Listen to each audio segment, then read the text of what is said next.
From the early stages of SpotOcean, supporting Terraform was an important integration that helps our users build, modify, and version infrastructure easily and efficiently.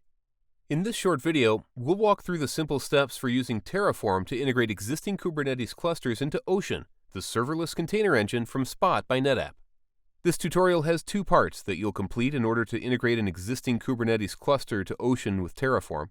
First, we'll create the Ocean resource. Secondly, we'll install the Ocean controller on top of the cluster. This gives Ocean the visibility it needs to optimize infrastructure according to your workload need.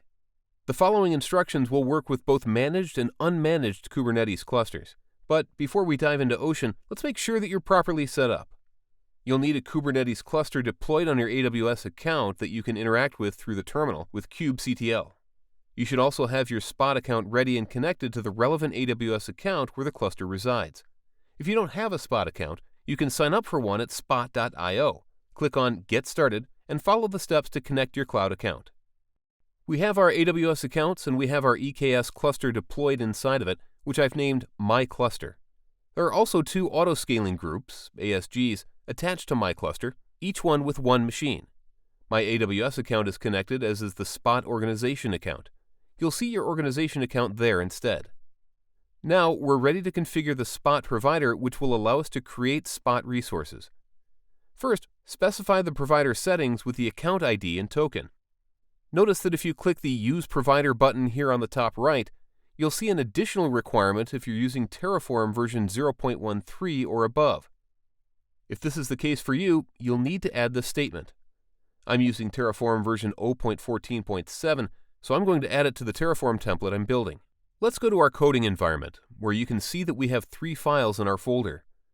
There is the ocean.tf, which is the main Terraform file, the variables.tf file that defines the variables we want to be using in our Terraform template, and also the terraform.tfvars file where we'll specify actual inputs. You'll see we already have the Terraform required providers definition and also the Spot provider definition. The next thing that we'll need to do is create the Spotinst Ocean AWS resource that will be associated with our EKS cluster, which I've called My Cluster. If you refer to the Spot Ocean documentation, you'll see that Ocean supports many defined arguments with default values. I recommend keeping those values at default. This way Ocean picks the relevant resources for your cluster automatically. For users with more specific requirements, you can read more about using and defining arguments. We do want to specify the name of the cluster, the controller ID, which is the unique identifier that connects the controller and the Ocean resource, and we also want to specify the region where the cluster resides in and where we want Ocean to launch resource in. Then set the desired capacity to at least 1, which will validate that Ocean is able to register machines to the cluster. Define the subnet IDs and the launch configurations of the machines. If you're already using Terraform to deploy your Kubernetes clusters, you can use the existing resources defined by Terraform in order to fill those values out. In our case, we're just importing an existing EKS cluster. To do this, go to one of the existing autoscaling groups, and in the Details section, fetch the subnet IDs and fill in the value. You can also do it with a variable. Navigate to your launch template, where we'll retrieve a few more pieces of information we need. Here, you'll copy the security group's IDs, AMI, IAM instance profile, and user data script. I'm encoding the user data with base64, making it easier to paste into Terraform.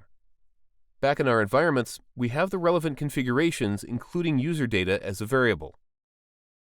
The last thing to do for the Ocean resource is to add tags, which give you more control over your instances, help you debug, identify, and separate instances. In this case, we're adding the creator and protected tags that are required in our environment to keep machines up and running.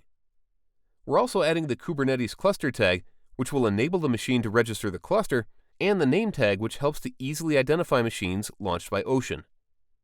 With these tags in place, we're done configuring our Spot Ocean AWS resource.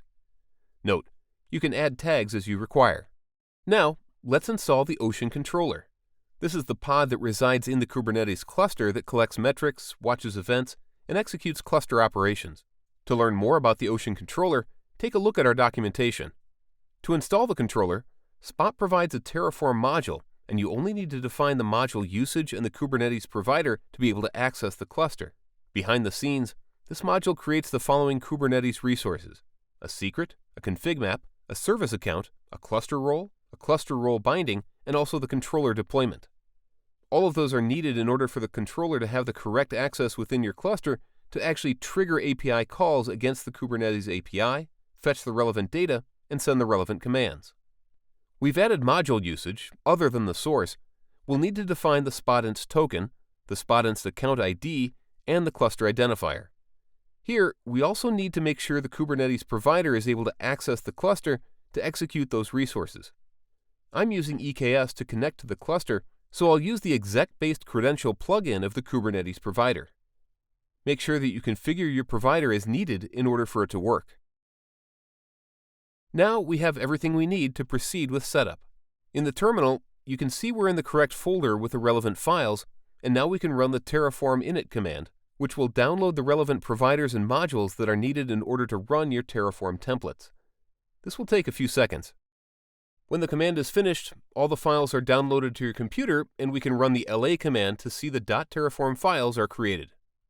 Next, run the Terraform Plan command, which will allow us to review the resources that are created by running these Terraform templates. You'll see both Kubernetes resources. In this case, there are 6, and the ocean object itself.